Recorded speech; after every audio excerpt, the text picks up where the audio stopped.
bleach adalah kerana tepung ini diimport oleh Robotcorp dan FFM daripada tepung yang paling haprak di dunia, tepung yang bagi makan binatang, bagi makan babi punya, yang diproses untuk makanan binatang bagi kita makan. Sepatutnya tepung subsidi adalah tepung yang terbaik di dunia.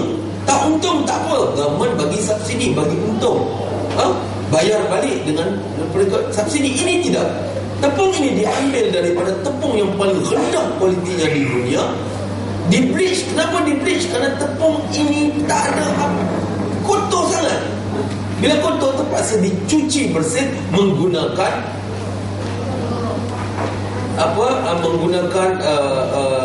peroxide, benzoic peroxide, yang seperti Hajah beritahu tadi menyebabkan kanser. Tak payah pergi ambil tepung cap saut, cek, mesti ada benzoic peroxide, mesti ada.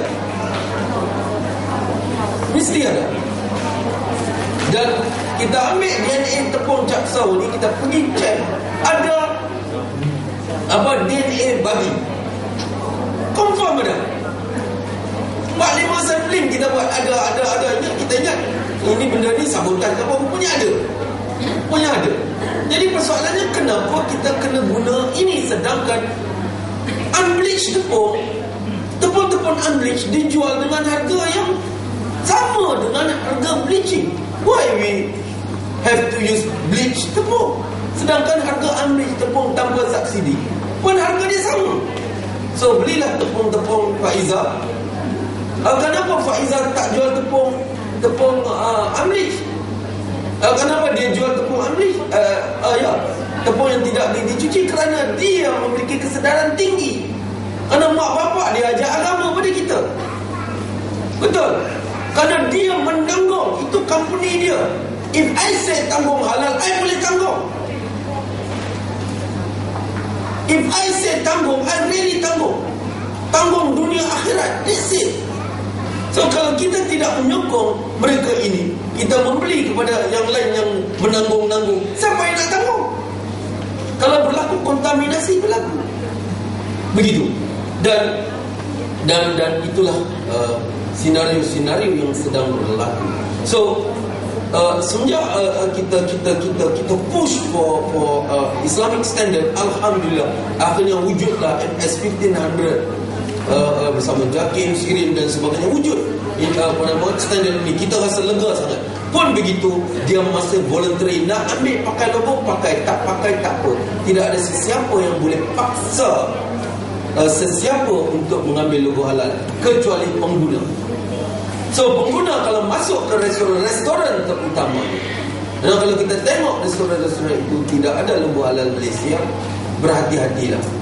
Kalau dia ada logo halal Malaysia sekalipun, kita tengok siapa punya. Betul dia, adakah kesedarannya untuk meninggi dan sebagainya. Ini yang kita, isu-isu di Semenanjung mungkin berbeza dengan isu di Miri atau di Sarawak, tapi saya rasa perbezaannya tidak begitu jauh. Dan pun begitu, dalam keadaan kita hampir dengan Putrajaya, hampir dengan isu yang makin hari makin membengkak rupanya. Itu menyebabkan kita tidur tak lena hari demi hari. Begitu. So selamatlah makan toge. Soalan ketiga berkenaan dengan import dan sebagainya. Memang betul kerajaan bagi subsidi yang banyak kepada petani-petani di Semenanjung dan petani-petani di Sabah Sarawak. Sangat-sangat banyak subsidi. Bagi subsidi itu subsidi supaya industri tempatan, ekonomi tempatan, usaha-usaha tempatan berjaya menjadi. Tetapi ke mana kita? Saya kira ini semua salah kita. Subsidi kita jual habis. Subsidi untuk anak-anak, untuk pinjaman dan sebagainya, kita pergi beli motor, kita beli kar lain. Subsidi lembu dan sebagainya, kita pergi jual lembu tu. Bagi baja pun kita jual. Kita tak betul, banyak tanah-tanah terbiar yang kita miliki dan kita tidak usahakan. Salah ini purely salah kita. Kerana kita tak sungguh-sungguh berusaha untuk memajukan diri kita. Sangat-sangat.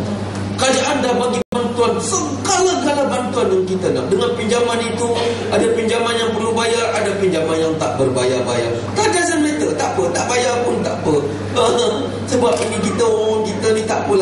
mata sebelah, terutama pinjaman tekun, tutup mata sebelah tak apa lah, bagi kat orang kita tak apa. Pun begitu bisnesnya tidak menjadi juga. Dan akhirnya kerajaan terpaksa mengimport. Kalau tak import, kalau kurangnya tepung, kurangnya gula, rakyat juga yang menjeritnya. Dan dilimitkan import ni untuk importer tertentu sahaja. Tetapi permit-permit lain disalahgunakan. Contoh yang kita dapati di Selangor dan di Penang ya. Dapat permit sayur bawa masuk ayam, dapat permit daging pun bawa masuk ayam, dapat permit babi pun bawa masuk ayam, dapat apa saja permit dalamnya ayam. Dan kita tanya pula, kenapa tak ambil tindakan? Tuan-tuan, saya biasa bagi ceramah pada pegawai-pegawai kastam, kepada pegawai-pegawai di port ini. Dia kata satu hari punya workload, kontena-kontena yang masuk di pelabuhan kita 6 hari cek tak habis. Punya banyaknya kontena 6 hari cek tak habis tuan-tuan. Satu hari punya workload, kalau nak cek satu persatu. Habis esok punya kontena bila nak cek, lagi 2 minggu, lusa punya lagi 3 minggu. Akhirnya tak boleh cek semua. Dan akhirnya dibuat ketetapan hanya 5% saja kontena-kontena dicek. Daripada 5% itu, yang sempat cek hanyalah 2%. Tuan-tuan bayangkan, bukan semua kontena yang masuk ini kita boleh cek. Kontaminasi berlaku di mana-mana. Kita biasa ikut lori ayam itu sampai ke tempat penyimpanan. Belum lagi cerita tempat penyimpanan, cold room yang besar. Semalam babi tidur dalam tu. Lepas tu hari ni sayur tidur dalam tu. Lusa pula ikan tidur dalam tu. Tulat pula ayam tidur dalam tu, menggunakan cold room yang sama. Siapa nak beli cold room, tuan-tuan? Tak ada orang yang nak beli cold room harga berjuta-juta. Akhirnya cold room ini disewa daripada gudang-gudang cold room. Kontaminasi boleh berlaku di mana-mana, tuan-tuan. Di mana-mana. Itulah kata, the only solution is for us to produce our own food. Kerana ini satu industri yang Allah Ta'ala bagi pada umat Islam. Change kita punya attitude. Tukar perangai kita sikit. Kena rajin berusaha, kena rajin sungguh-sungguh. Kerana yang mencari yang halal itu fardu. Fardu artinya sampai mati kita kena cari.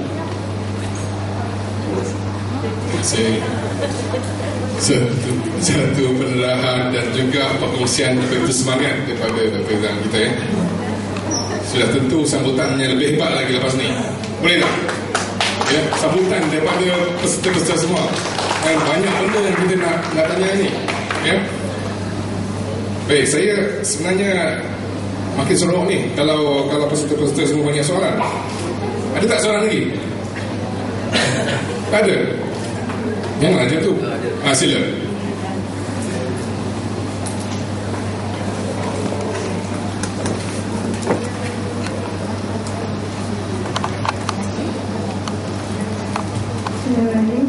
Saya Najibah. Saya ada soalan. Apa antara cara untuk kita detect makanan ada unsur-unsur, contohnya unsur babi ataupun lemak-lemak haiwan? Kan ada kadang-kadang orang tengok daripada koti yang ada dekat belakang produk kan, koti.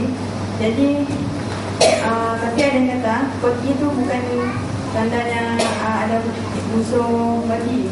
Jadi baik, terima kasih. Soalan seterusnya, ada lagi peserta yang ingin bertanya? Saya simpan soalan ini, nanti insyaAllah soalan ini akan dijawab oleh panel pertama kita. Ada? Belum? Baik, saya teruskan ya, tangguh masa. Puan Haja, sila.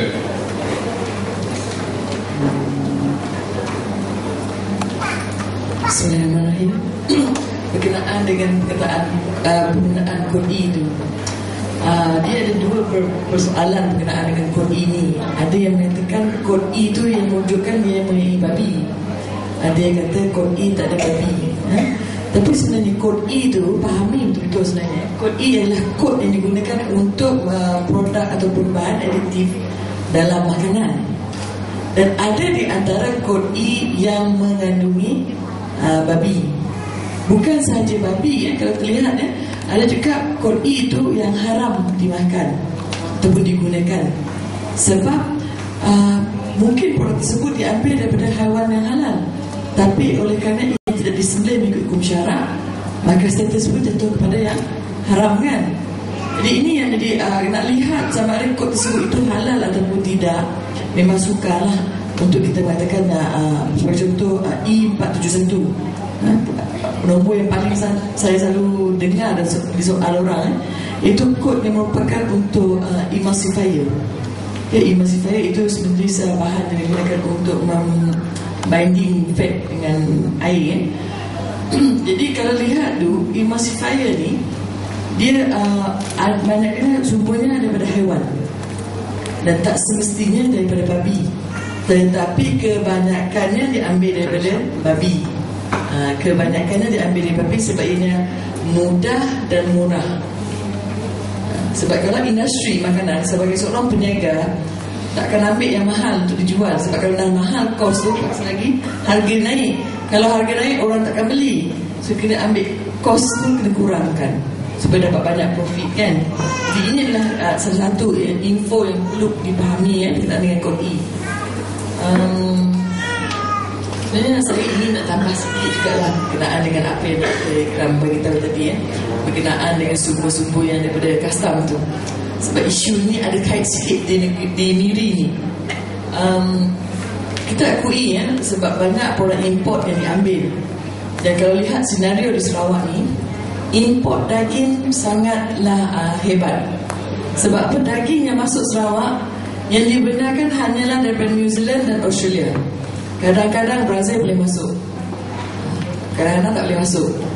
Tapi daripada India memang tak boleh masuk. Kalau Semenanjung, India boleh masuk. Dia harga daging ni murah sikit kalau Semenanjung. Kalau lihat yang pernah pergi Semenanjung dengan pergi Sarawak ni, lihat harga daging lain. Kalau daging yang fresh tu memang disembelih di Sarawak ni lagi mahal lah, boleh mencecah sampai RM40 sekilo. So kalau yang frozen tu dalam RM14 lah, RM15, RM19 pun masih mahal di Sarawak ini. Jadi para peniaga ni dia mengambil kesempatan sebab dia akan dapat banyak profit, keuntungan yang melebihi di Sarawak ini. Dan kemasukan daging di Sarawak ini, dia sebenarnya perlu mendapatkan permit import daripada bahagian veterina di Sarawak. Sebelum dilepas dengan jabatan custom, dia mesti ada permit import. Dan kalau permit import, memanglah kalau ambil daripada Australia, daripada New Zealand lagi mahal, untung dia sikit.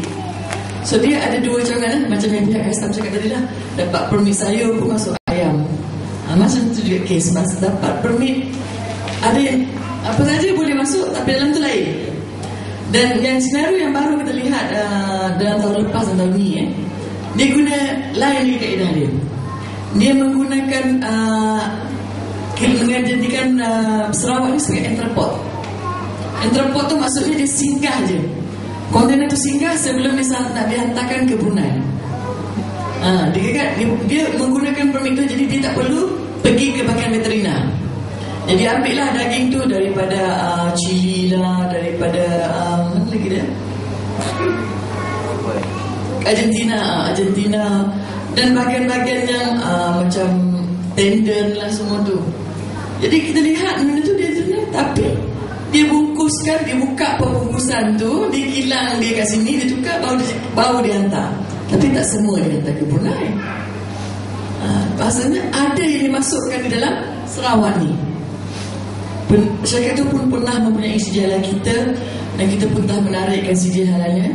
Sebab kita lihat satu muslihat yang berlaku berkenaan dengan daging dan juga ayam. Sebab kalau ikut rekod research yang dibuat, 18 per kapita untuk yang dikonsum di dalam Sarawak, padahal industri hanya mengeluarkan 12. Mana datangnya 6 per kapita tu. Dan sayap-sayap ayam, takkan ayam kat Sarawak ni dapat 8 sayap. Sayap boleh banyak, bontot dia banyak. Mana datangnya benda tu? Rumah sembilan takkan dapat mengeluar sebanyak tu kalau dilihatkan. Jadi ini yang isu yang kita lihat. Dan ini yang kita, sebab itulah kita di Sarawak ni terpaksa juga menggunakan kaedah di mana orang Islam sendiri pun kita minta mohonkan sedia halal. Sebab isu ni Bukan kerana kita tak percayakan orang Islam menjualkan barang halal, tapi masalah kita takut dia tak tahu pun dari mana datangnya ayam tersebut, dari mana datangnya daging tersebut. Sebab kalau difahami, memang ayam ataupun daging yang masuk Malaysia ni mestilah halal. Undang-undang Malaysia jelas menyatakan kecuali daging babi je tak boleh yang halal. Tapi takut kemasukan secara yang tidak halal tu yang menyebabkan kita khawatir, kita terlepas pandang di mana asalnya produk tersebut. Jadi kalau pengusaha orang Islam yakin ayam tu memang betul daripada tempat tu, okeylah. Takut yang menjual pun dia ambil daripada orang yang bukan Islam. Daging tu yang kita beli di pasar semua dah tak ada label lah. Takkan kita nak beli 25 kg satu kotak tu. Kita akan beli dalam sehari mungkin 2-3 kilo je, paling 5 kilo. Kalau beli pun dah tukar pun di sarung tu. Yang menjual tu mana datang dan ambil. Banyak kita jalankan operasi bersama pihak berkuasa tempatan sebab kuasa kita memang tak ada. Dan jelas Dr. Ikram pun bagi tahu, kita ni hanya prosedur dia. Penguatkuasaan perdagangan tu semua KPDNKK, harapkan mereka membantu kita. Kalau bab daging, ayam tu bolehlah minta pihak bahagian veterina. Kebanyakan yang kita masuk memang tak ada permit. Yang mula-mula nak mohon halal pun macam tu juga. Yang ada restoran yang di Sarawak ni yang ada sedia halal tu, masa mula mohon ada permit. Dah lama-lama bercampuran semua, tengok tak ada permit. Sebab itu kita perlu lihat dan perlu perhatikan. Jadi ini yang sebab itulah kita minta pengusaha-pengusaha orang Islam berhati-hatilah. Terutamanya senario di Sarawak ni. Mungkin di Semenanjung sebab banyak pengusaha daripada orang Islam sendiri yang membekalkan ayam yang halal, bersembelihan dan daging. Kalau di Kelantan tak ada masalah saya rasa, kan? Cik Roha, tak ada masalah sebab dia orang sembelih tepi jalan orang Islam sendiri. Lembu pun banyak. Kat Sarawak ni kalau untuk syarikat PBS Ternak, dia hanya sembelih lembu sekali seminggu saja. Di Miri, di Kuching sekali seminggu juga. Kalau masa Hari Raya Haji, banyak sikit akikah baru ada. So bila nak pergi inspection, kita orang kena pergi hari yang dia sembelih lah. 25% orang Islam di Sarawak, seekor lembu seminggu cukup ke?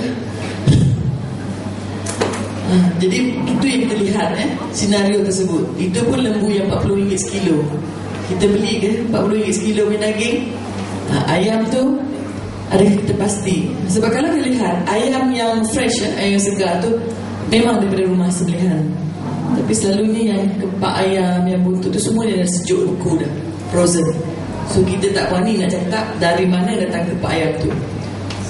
Masih juga ayam yang yang kita pergi rumah sembelihan 2 kepak dia. Tak ada yang sampai 8 kepak. Buntut pun 1 je saya bagi seekor. Dan penyembelihan ayam, kalau dekat Kuching ada rumah sembelihan yang paling besar menyembelih hanya 16,000 ekor semalam. Dan di Sarawak yang mempunyai rumah sembelihan sedia halal ada lebih kurang 10 rumah sembelihan. Dan yang banyak yang melampaui 10,000 hanya 2 buah rumah sembelihan. So tak berani nak bagi komen apa lebih. Sebab kalau masa saya bersyarat dengan negeri lain, dia duk cerita ayam sembelihan sampai 36,000 sampai 40,000. Saya dengar macam tu je. Tak berani nak komen lebih sebab kita nak 1,000 ekor je ayam. Mana datangnya lagi ayam-ayam yang lain. Okay? Saya rasa sebab itulah kita sebenarnya ada satu program di Jabatan Agama Islam melihat senario ini. Jabatan Agama Islam telah mengadakan satu program di mana kita menggunakan masjid sekarang ni. Kita nak gunakan masjid sebagai pusat jualan ayam. Maknanya orang di masjid yang akan menyembelih, sembelih sendiri, jual sendiri. Jadi sekarang ni program itu dah bermula tahun ni dan mula ke bahagian-bahagian sebab Sarawak ni besar. Saya rasa Miri dah sampai ke? Belum lagi sampai, insyaAllah akan sampai. Pihak DBS sentiasa bantu kita lah. Kalau ada ahli-ahli masjid yang ada dalam dewan ni, gunakan kesempatan ini supaya orang Islam ambil ayam dari situ. Kita pun senang hati. Kalau BPIM tak tidur, kita pencaris pun tak tidur juga pasal kes ayam dengan daging. Tambah lagi yang di Miri ni hebat. Di bahagian utara ni paling hebat berkenaan dengan import daging yang tidak tahu status halalnya. Okay. Saya rasa itu yang saya nak sambung kita ni berkenaan dengan isu yang ada di Sarawak juga. Terima kasih. Cik Farah mungkin nak tambah tak? Baik, saya makin merisaukan tak? Bagi saya makin merisaukan ya. Benda perkara-perkara yang berlaku yang bukan dalam kawalan kita, ya. Jadi ini sebab ini saya nak tanya semua daripada Dr. Ira. PPIM sudah banyak berjuang, sudah banyak bergaduh dan sebagainya, dan sudah tentu isu ini tidak habis-habis nak diselesaikan. Apakah langkah-langkah yang sedang dirancang sebagainya untuk meningkatkan lagi yang isunya jelas sebenarnya kesedaran pengguna yang asalnya masih belum sampai tahap yang diperlukan. Jadi apakah usaha-usaha PPIM dalam sudut itu dan seterusnya dengan masalah-masalah tadi di sudut kawalan itu yang tidak dapat kita betul-betul lakukan. Baik, satu soalan yang memiliki ruang lingkup besar. InsyaAllah seandainya kerajaan di Semenanjung masih kekal, tidak bertukar dengan kerajaan lain, maka perancangan-perancangan yang kita usahakan beberapa tahun sudah tu akan mula mendapat hasilnya. Tapi kalau kerajaan tukar, semua kena start balik. Semua susah. Semua kena start balik. Kerana untuk upkan MS 1500 tu pun kita ambil masa dekat 3 tahun tu. Itulah saya salah seorang jawatankuasa yang mula-mula peneraju awal-awal tu. Kita ambil kita punya ISI 2020 standard, kita serahkan kepada JAKIM dan pihak-pihak jawatankuasa hingga kita ada sendiri, dan kita push for our own akta. Tinggallah akta 2011 ni diperkemaskan, dan pun begitu kita bukan berhenti kat situ. Kita masih mencari lorong dan jalan bagaimana JAKIM dan JAIN ada akta sendiri, terutama dengan tak payah kacau Kementerian Kabinet MDK, tak payah kacau. So benda tu memang dah interact dah banyak kali pertemuan dilakukan. Bagaimana nak merealisasikan perkara ini, dan itu adalah kalau kita boleh capai dalam masa 3 tahun lagi pun alhamdulillah. Kalau 5 tahun lagi, 10 tahun pun tak apa. Jadi kita bergerak ke arah itu. Kita bergerak sedikit demi sedikit. Kita menjadi budak nakal. At one time dulu memang pihak-pihak JAKIM dan JAIN tak senang hati dengan PPIM punya celupa ni. Mula celupa ni betul, asyik bagi isu je, kesian. Sehinggalah pada tahun 2008 tak ingat saya, maka mereka baru melihat bagaimana wujudnya PPIM ni sebenarnya ada pro-nya. Apabila mereka dianugerahkan 115 kaki tangan, bukan senang tau. Satu-satu jabatan nak tiba-tiba ada 115 pertambahan kaki tangan. Kalau 2-3 orang mungkin 115 kaki tangan. Setelah kita tembak kuat sehingga ke Parlimen dalam isu halal, terutama pada ketika itu isu sausage. Dan pada ketika itu bahananya terlalu kuat, maka bajet diluluskan, ambil lagi ramai kaki tangan. Dan begitulah sebenarnya.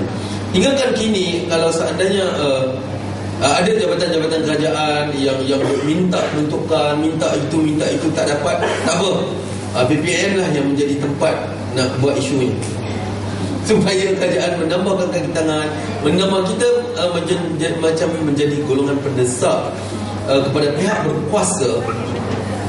Memang kita push betul, kerana kita punya reason very strong.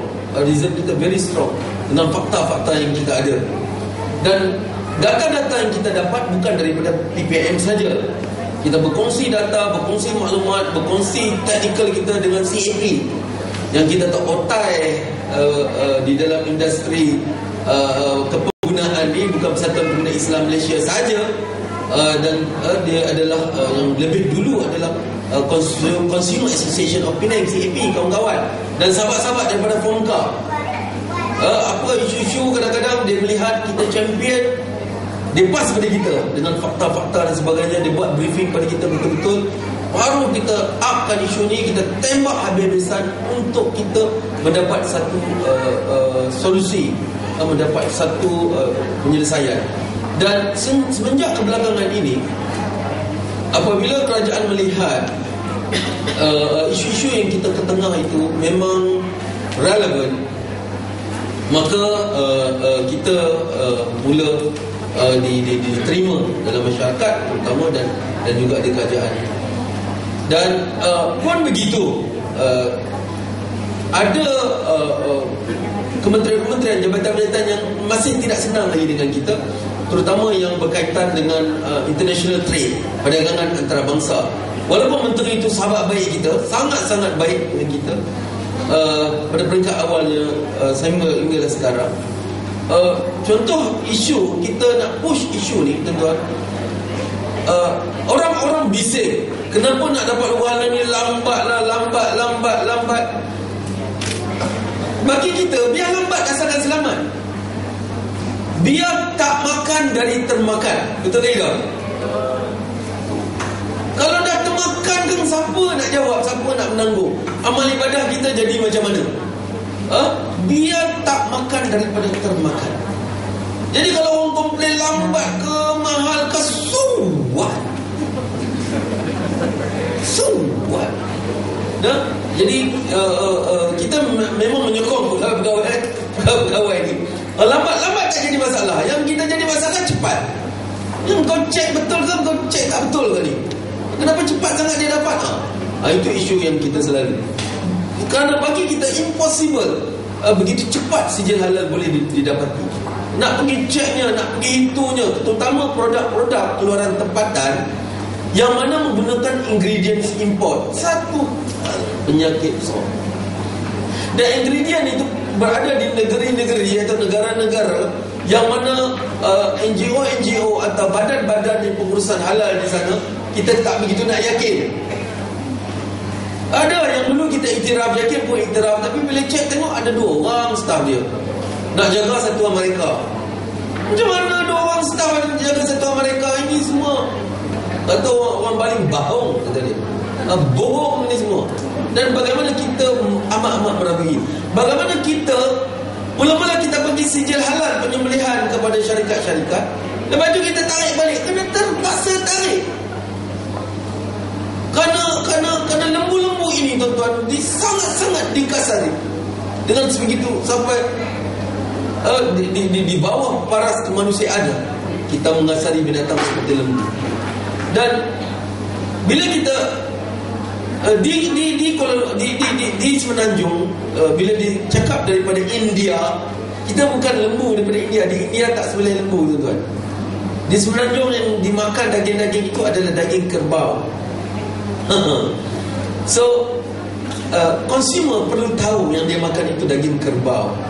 Di Australia kebanyakannya semualah tak pernah tengok kerbau Australia lagi dah.